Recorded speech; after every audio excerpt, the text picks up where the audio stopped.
produk dalam negeri dengan kualitas yang sama di produk luar negeri, pasti produk dalam negeri harganya pasti lebih. Itu yang bisa mempengaruhi kurangnya minat dari.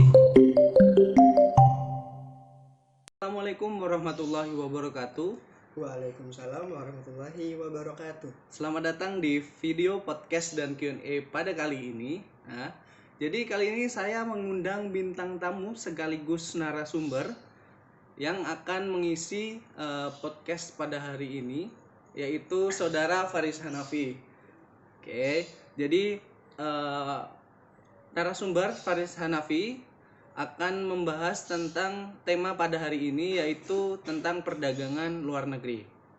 Nah, perdagangan internasional atau perdagangan luar negeri merupakan aspek penting bagi suatu negara.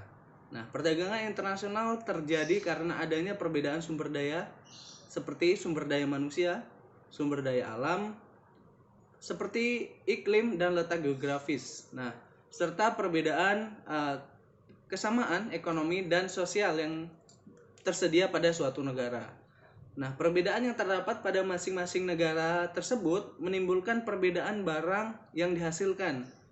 Ya, itu pasti ya, karena biaya yang diperlukan juga berbeda, serta mutu dan kuantumnya. Nah, perdagangan internasional dibagi menjadi dua kategori, yaitu perdagangan barang dan perdagangan jasa. Nah, kegiatan perdagangan internasional dilakukan bertujuan untuk meningkatkan standar hidup negara tersebut. Nah, jadi seperti itu untuk pembukaan mengenai perdagangan luar negeri atau perdagangan internasional. Oke, langsung saja masuk ke pembahasan yang pertama mengenai definisi perdagangan luar negeri. Jadi menurut Saudara Faris Hanafi, apakah bisa dijelaskan mengenai definisi apa sih sebenarnya perdagangan luar negeri itu? Oke. Baik, perdagangan luar negeri atau perdagangan internasional adalah suatu perdagangan antara negara dengan negara yang lain, meliputi proses ekspor dan meliputi juga proses impor. Kedua proses tersebut sangat berpengaruh bagi pendapatan suatu negara. Kegiatan impor adalah kegiatan memasukkan atau membeli barang atau jasa dari luar negeri. Dengan adanya impor, pemenuhan kebutuhan suatu negara dapat terpenuhi. Sedangkan ada yang namanya kegiatan ekspor.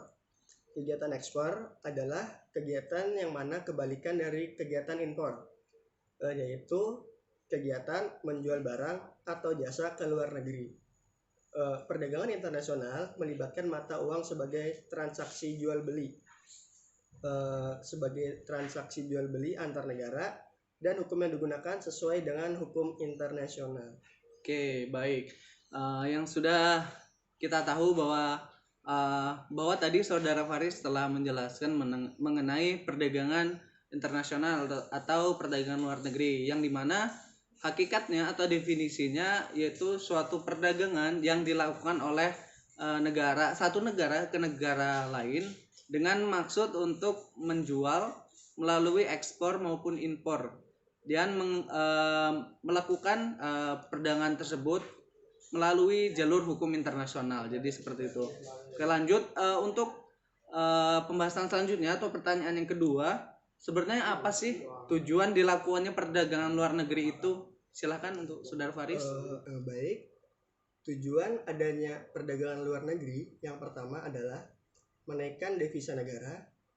Yang kedua, memenuhi kebutuhan yang ada di negara lain karena adanya perbedaan kebutuhan yang dimiliki oleh negara satu dan negara yang lain. Yang ketiga, memperoleh keuntungan. Keuntungan di sini terbagi menjadi dua, yaitu ada keuntungan internal dan juga ada keuntungan eksternal. Keuntungan internal di sini adalah keuntungan yang dimiliki oleh perusahaan tersebut. Sedangkan keuntungan eksternal yaitu keuntungan spesialisasi atau keuntungan yang diperoleh oleh jasa pengiriman ataupun pajak. Yang keempat yaitu transfer teknologi modern. Dalam perdagangan internasional, kita tidak hanya memperoleh keuntungan dalam hal materi saja, melainkan dalam hal teknologi modern juga. Dengan berkembangnya zaman, maka negara maju pasti akan memberikan inovasi baru dengan menciptakan regenerasi teknologi yang lama dengan menciptakan teknologi yang baru untuk menambahkan keefektifan dan keefisienan dalam proses produksi. Nah, itu tadi beberapa tujuan yang sudah dijelaskan oleh saudara Faris Hanafi, yang dimana tujuan perdagangan luar negeri ada 4. Yang pertama menaikkan devisa, yaitu devisa negara. Yang kedua ada memenuhi kebutuhan yang ada di negara lain. Setelah itu ada untuk memperoleh keuntungan. Nah, ini tidak hanya dari eksternal, ada juga dari internal. Dan yang terakhir adalah untuk transfer teknologi modern. Nah, oke, lanjut saja ke poin selanjutnya atau pembahasan yang selanjutnya. Sebenarnya apa sih manfaat dari perdagangan luar negeri ini? Silakan, Saudara Faris. Baik, manfaat perdagangan luar negeri yang pertama ada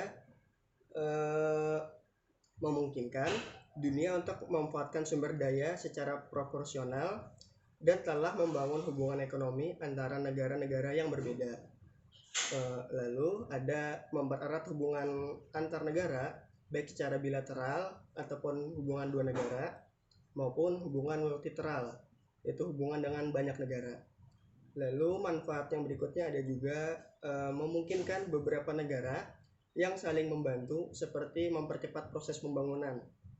Contohnya pengambilan bahan baku atau suku cadang yang hanya dapat diproduksi di suatu negara tertentu. Selanjutnya yaitu ada investor asing dapat menginvestasikan modalnya ke beberapa proyek pemerintah maupun swasta di negara yang lain. Lalu ada meningkatkan kesejahteraan bagi suatu negara melalui pendapatan nasional. Lalu ada juga untuk mempermudah kehidupan masyarakat dalam memperoleh barang yang tidak bisa diproduksi oleh negeri sendiri. Yang terakhir ada dapat memperluas kesempatan kerja karena membantu dibukanya berbagai lapangan pekerjaan di negara-negara yang lain. Baik. Oke, itu tadi beberapa manfaat dari perdagangan luar negeri. Dan apa saja sih yang diperhatikan dalam proses perdagangan luar negeri tersebut? Yang harus diperhatikan yaitu yang pertama adalah menentukan harga dan sistem pembayaran. Ada yang kedua yaitu bagaimana sistem pengirimannya, apakah mau lewat jalur laut, jalur ataupun jalur udara. Yaitu yang ketiga ada sistem asuransi barang. Jadi barang tersebut apakah akan diasuransikan agar lebih aman ataupun tidak. Yang keempat yaitu memahami peraturan pabean atau peraturan pajak di suatu negara. Lalu selanjutnya yaitu ada menentukan cara bayar. Apakah mau ditransfer ataupun mau COD bisa juga. Selanjutnya untuk pembahasan yang terakhir yaitu menurut saudara Faris nih, bagaimana sih tentang masih banyaknya masyarakat Indonesia yang mengonsumsi dan lebih menyukai produk luar negeri ketimbang produk dalam negeri. Nah, sebenarnya apa sih yang mempengaruhi hal tersebut? Apakah itu pengaruh dari kualitas atau hal yang lainnya? Mohon bagaimana saudara Faris? Untuk dari segi kualitas, sebenarnya produk dalam negeri dan produk luar negeri itu sebenarnya sama saja. Yang membedakan hanyalah dari harga. Karena produk dalam negeri dengan kualitas yang sama di produk luar negeri, pasti produk dalam negeri harganya pasti lebih naik atau lebih mahal. Mungkin itu contoh yang pertama. Lalu masyarakat Indonesia lebih memilih produk luar negeri juga karena menurut sudut pandang orang Indonesia, produk luar negeri memiliki kualitas yang bagus, sehingga banyak masyarakat yang tertarik memiliki produk tersebut. Sebenarnya produk dalam negeri juga tidak kalah bagus dengan produk yang ada di luar negeri. Hanya saja produk dalam negeri ini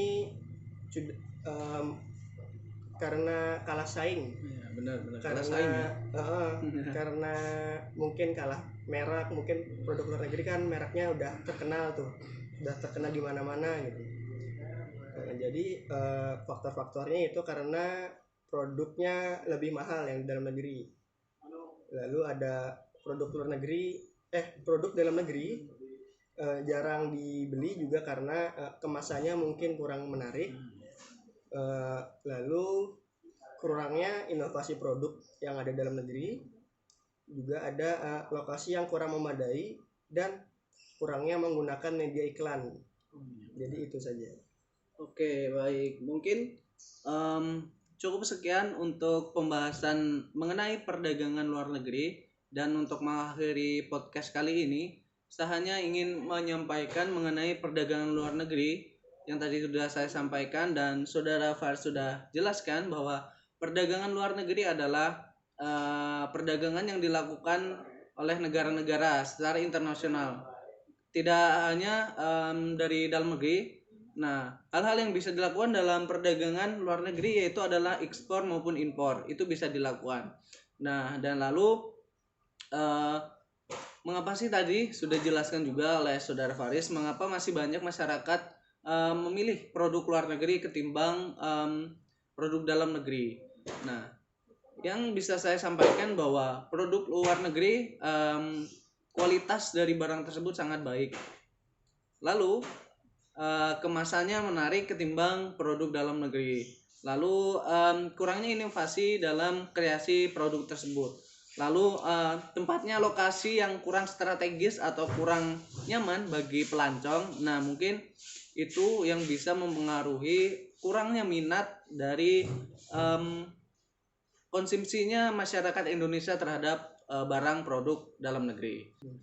Mungkin sampai sini dulu untuk podcast dan Q&A mengenai perdagangan luar negeri. Mungkin itu saja. Misalkan ada hal-hal yang kurang berkenan atau kurangnya pembahasan dalam wawasan kami, mohon maaf. Assalamualaikum warahmatullahi wabarakatuh. Waalaikumsalam warahmatullahi wabarakatuh.